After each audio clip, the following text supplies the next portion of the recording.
Hello, and welcome to the Dance Physio Podcast, a podcast designed to explore ideas and foster discussion around dancer health and wellness. We're here to challenge the status quo, bridge the gap between dance science and the studio, and help change the landscape of the dance industry for the better. I'm your host, Erika Mayall, a dancer turned physiotherapist who is deeply passionate about leaving the dance world better than I found it. I'm so glad you're here. Let's get started. Hello, everyone, and welcome back to another episode of the Dance Physio Podcast. I am your host, Erika Mayall. Thank you so much for joining me today. We are going to dive into things to consider when we are returning to dance after a period of time off. So I am recording this episode a little bit early, but when this drops, it is going to be the beginning of September. And depending on what your schedule and what your dance year is like, it is likely either your first week back at dance, maybe your second week back at dance. Now, I know we have listeners from all over the world. I can actually see the stats of where people listen from, and it's like incredible to me that we can reach people all over the world. So I know in some places this maybe doesn't hold true, but where I am in Vancouver, Canada, and generally in Canada, and a lot of places in the US as well, so in a lot of North America, return to dance or the start of a new dance season coincides with the start of a new school year. And for us in British Columbia and for most provinces in Canada, the start of a new school year always happens on like the Tuesday after Labor Day long weekend. So generally sometime in the beginning of September. So that is why this episode is dropping right now. So if you are in an area of the world where you are not entering into a new dance season, then by all means, still go ahead and listen to this episode. The information is still going to be applicable and practical to you, but you also might want to save it, bookmark it or save it or something so that you can re-listen to it when you are at this point in your calendar. So I know we have a lot of listeners from Australia and places like that, so you are not starting a new dance season right now necessarily. So maybe save this for when you are going into your new dance season 6 months from now or 5 months from now or whenever that ends up being. So like I said, I want to touch on considerations or things we need to keep in mind when we are returning to dance for a new dance season after having a period of time off. This is going to link back into the topic of periodization, which if you've listened to this podcast for any length of time, you have heard me talk about before. I did an episode specifically on periodization, like what is periodization? And if you haven't listened to that episode yet, I really encourage you to go listen to that. I will link it in the show notes here because that's going to give you kind of the overall concept of what we're talking about. But today I specifically want to talk about what we would call pre-season, and I'll explain why that's what we're talking about in a second. So, like I said, this links back to this like broader topic of periodization, but because we're starting into a new dance year, I specifically want to talk about how we need to approach things and things we need to consider when we are starting a new dance season. So, traditionally in the dance world, we do not necessarily implement periodization. And what I mean by that is it's not structured into our season in a way that it is in the sport world or in a lot of the sports world. And so we have to kind of think about different parts of our year in terms of periodization, although it may not be laid out like that. And so when we're thinking about returning to the dance studio after having a period of time off, this is really what we need to consider as our pre-season. So in sporting, and especially professional sports world, they're going to have an actual period of time that is their pre-season. So they have a structured pre-season. The team comes back together. They start training together. They are doing all of that stuff, but they don't necessarily have any competition during that time. So they won't have matches or games.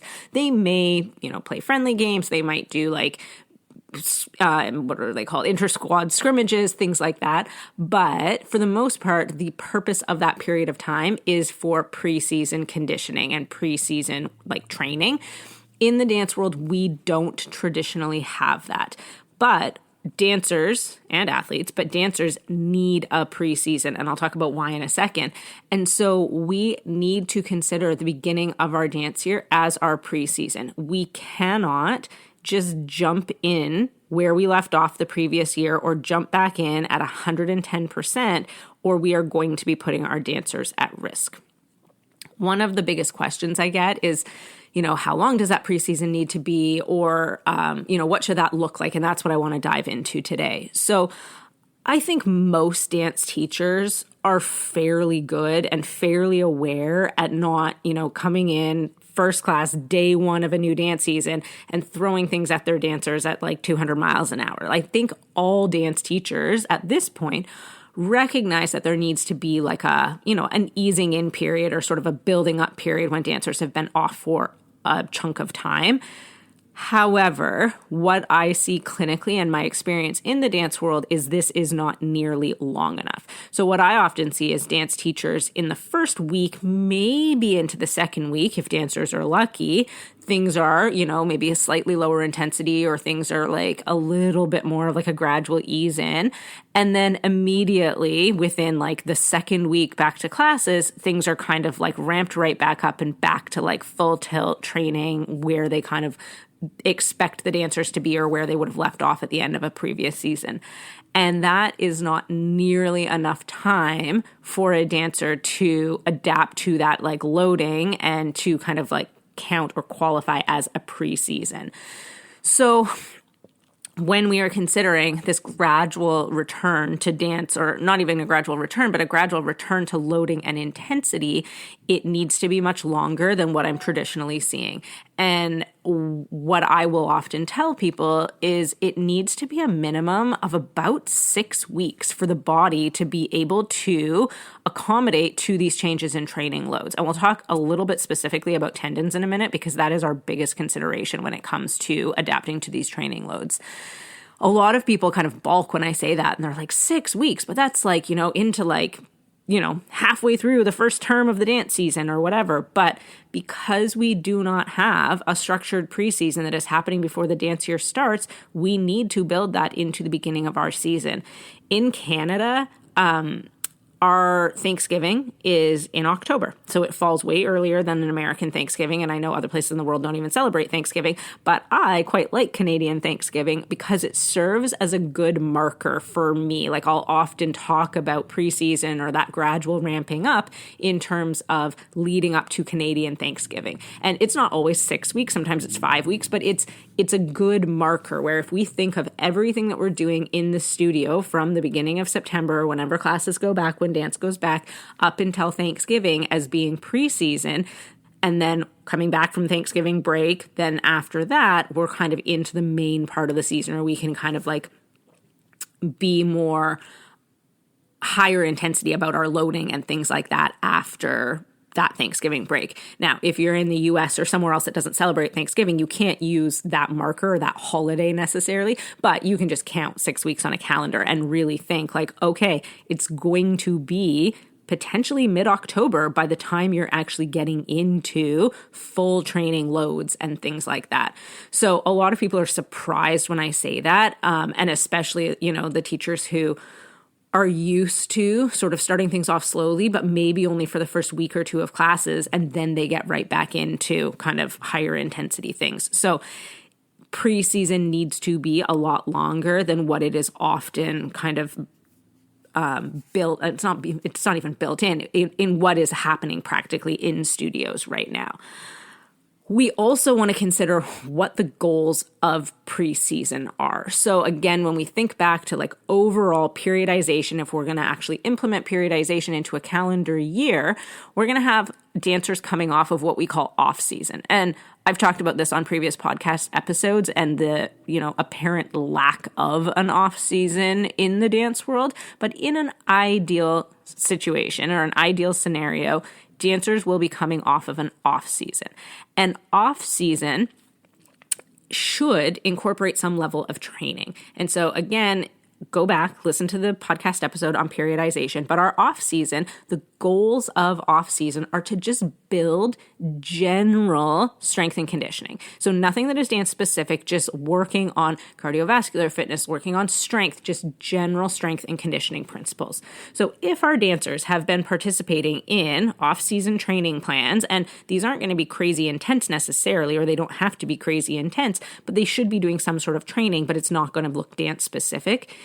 If our dancers are coming off of off-season training plans and have been doing that, then the goal of preseason is to actually switch that conditioning, that strength and conditioning, to more dance-specific strength and conditioning. So this is our time where we actually then start to implement dance-specific principles. So looking at, okay, what energy systems are we using in dance? What movement patterns are we using in dance? What are our goals for the season? Are we looking at increasing, jump height? Are we looking at increasing leg extensions? Things like that. And those are the things we want to focus on during preseason time. So when we're thinking from a conditioning perspective or a strength and conditioning perspective, now during preseason, that can become dance specific. However, in a lot of situations, either our dancers are dancing continuously throughout the summer, so they don't actually have an off season at all. Or conversely, the other side of that is we have some dancers who don't dance at all. So our dancers who maybe dance at a more recreational level or are younger or things like that, they may have not danced or done anything activity-wise, any sort of conditioning or anything for the entire time they've been off. So then when we consider, okay, where are our dancers coming in preseason, we need to take that into account. Are our dancers coming into our, quote unquote preseason? Are they coming in September completely exhausted because they haven't had a break yet? Or are they coming in quite deconditioned because they don't have that base level of strength and conditioning?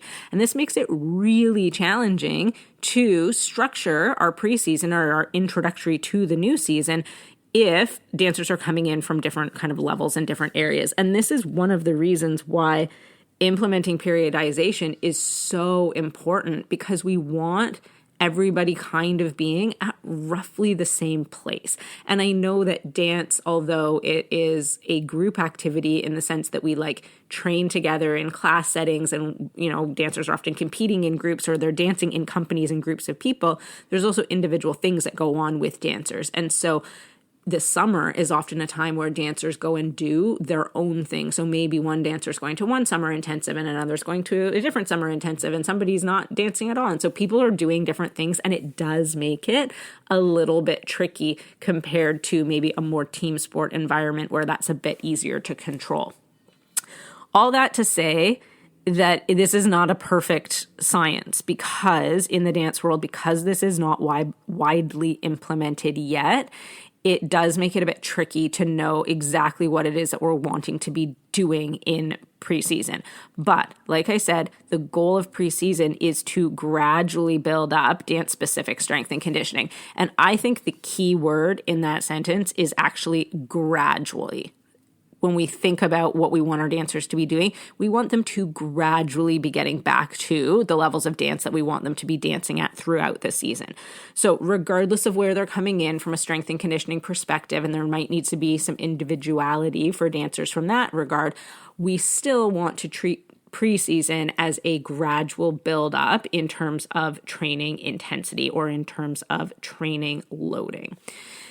The other big thing that we want to use preseason for is going back to basics and really focusing on technique. And so these kind of go nicely or pair nicely with this kind of decrease in loading or this gradual building up, because we can take dancers back to much more basic technique. And as long as we are communicating that to the dancers, that this is what we are doing because this is preseason, this is where we're going. We're going to really drop back down to lower levels of technique, really focus on foundational basics and build our way back up to the level that we know that you are at, we can get buy-in from dancers. I think a lot of teachers struggle with keeping things less intense, let's say, at the beginning of a dance year, because you're wanting to like get buy-in from your dancers and make sure that dancers are having fun and they want fresh ideas and you want to kind of like keep their interest and you want to impress the dancers and all of these things, which is all absolutely true. But in my experience, as long as we explain to the dancers why we are doing what we are doing, we will get buy-in from them. So although returning to, more basic foundational technique might not be the most exciting thing for them to be working on at that moment in time, if we explain to them why we are doing that and that it is part of their preseason training and gradually increasing their loading, I think we can get buy-in from them in that regard. And so it's a great time of year to actually go back and address some of those foundational things that are really hard to go back and address when you're in the middle of choreography or you're in the middle of a performance season or you're touring on the road in a company or whatever it is. So using that preseason time to really go back to basics can be super productive and then also allows us to gradually build up the load again. So speaking, I'm going to switch gears a little bit, but it's still along the same lines. Speaking of loading, and the reason we want that gradual build up of loading is most specifically because of how tendons respond to loading. So tendons are the connective tissue in our body that connects our muscles to the bones. And so the attachment of like how your muscles attach into the bones connects via tendons. And people are often familiar with certain tendons in the body. Once you've heard about the Achilles tendon is probably the one that dancers are most familiar about because, you'll hear about people who've had issues with their Achilles tendon. The patellar tendon, the tendon in the knee, some dancers are familiar with. There's lots of tendons that dancers are familiar with, but all muscles attach to bone via tendons. And tendons respond to loading. Everything in our body responds to loading and bones respond to loading and things like that. But tendons very specifically respond to loading. And they do not like drastic or dramatic changes in loading. They do not respond well if we change their loading really suddenly. And so big spikes in loading, so if we go from doing not very much activity to all of a sudden spiking how much load is going through those tendons, often creates issues with those tendons. On the opposite side of that, we actually see issues develop in tendons if we have sudden decreases in loading as well. And I'll see this clinically where people, maybe they've had an Achilles issue and it's like well controlled. They did rehab, they like treated it. They're like, everything was fine. I was dancing and it wasn't bugging me when I was dancing and everything was great. And then summer break hit and I like took time off and all of a sudden it got so much worse again. And people are always really confused because they're like, I'm not doing anything and it's worse. But tendons don't like any change, any like dramatic or sudden change in loading. And so if you go from loading it at a certain level and all of a sudden that load decreases dramatically, that can annoy the tendon just the same as it can with sudden increases in loading.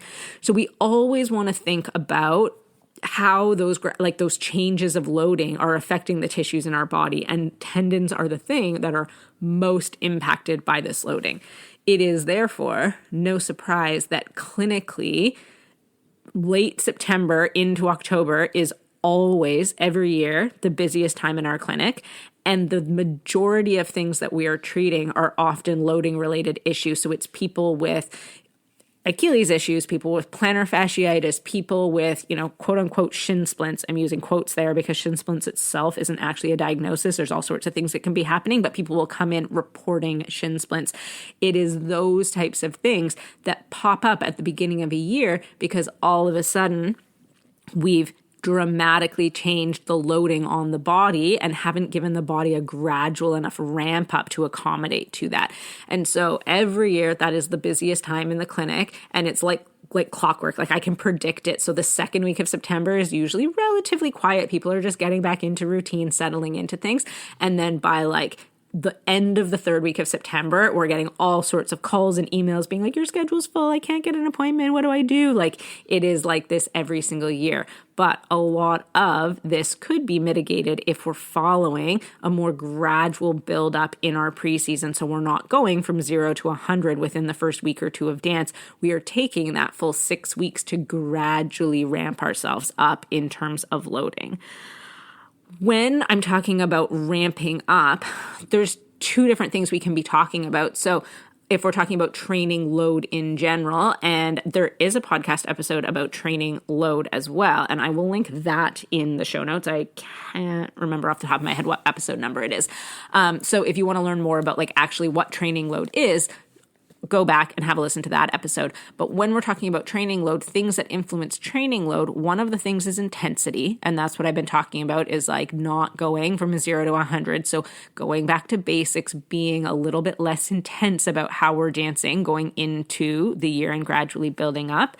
But then the other thing is also just, the actual like exposure to training. And so in the case of dancers, we usually measure that in terms of training hours.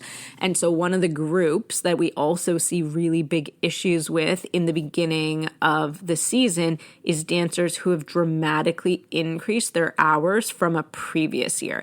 And we see this a lot if dancers are transitioning to potentially a more vocational training program, or dancers who are maybe transitioning into a half-day training program or going from a recreational program into a competitive program, those kind of transitions where maybe dancers previously, in a previous season, I'm just like pulling out arbitrary numbers, but maybe they were previously dancing like 6 or 8 hours a week, and all of a sudden they're doubling those hours the next year. So then maybe they're dancing 15 hours a week in like a new dance season.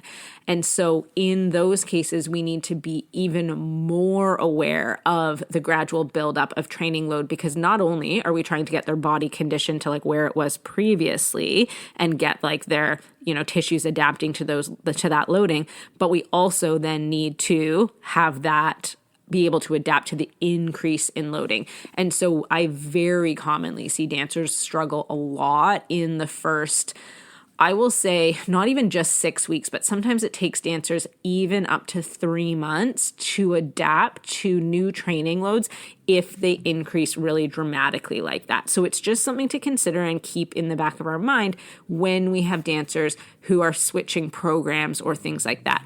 If we have dancers who have always been in a competitive program, and as they've gotten older, they've just gradually added more hours. So maybe they go from 8 hours one year to 10, and then it goes up to 13 hours, and then maybe to 15 hours another year. Like when it's that more gradual increase, we don't see these problems as consistently. It tends to be the dancers who switch from one studio to another, where maybe the programs are really different, or like I said, join a vocational program, like where there's a more dramatic change in hours.